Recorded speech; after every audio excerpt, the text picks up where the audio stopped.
Balik lagi di One Day, One Lesson.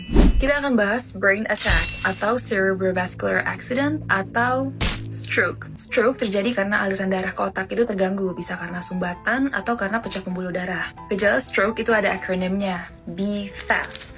Stroke itu diklasifikasikan menjadi dua, 80-85% stroke itu mostly ischemic stroke, dan 15-20% itu hemorrhagic stroke. Ischemic stroke itu ada thrombotic stroke, di mana sumbatan dari plak atau gumpalan darahnya itu memang berasal atau terbentuk dari pembuluh otak itu sendiri. Dan ada embolic stroke, di mana sumbatan itu berasal dari organ lain, misalnya dari jantung, kemudian terus ke otak. Sedangkan kalau hemorrhagic stroke itu ada ICH dan SAH. Intracerebral hemorrhage itu dia perdarahannya langsung di dalam jaringan otak. Kalau subarachnoid hemorrhage, dia itu perdarahannya di ruang subarachnoid. Biasanya pecah aneurysm. Kenapa ini penting buat kita tahu? Karena time is brain. Golden time untuk orang stroke itu cuma 10 menit aja. Karena otak itu kan butuh oksigen. Kalau misalnya oksigen yang nggak ada karena sumbatan atau tadi ya gumpalan darah, maka bisa terjadi hipoksia atau bahkan anoksia total. Di bawah 10 menit anoksia total, biasanya otak itu masih bisa recover kalau misalnya aliran darahnya sudah dipulihkan. Tapi kalau misalnya udah lebih dari 10 menit, biasanya udah mulai tuh infarct cerebral, munculnya edema otak, dan congestion. Even kalau fungsi otak sudah dikembalikan, tapi kemungkinan besar damage-nya itu akan irreversible atau permanen. Aduh, tapi kayaknya udah mulai kepanjangan nih. Lanjut stroke part 2 nggak?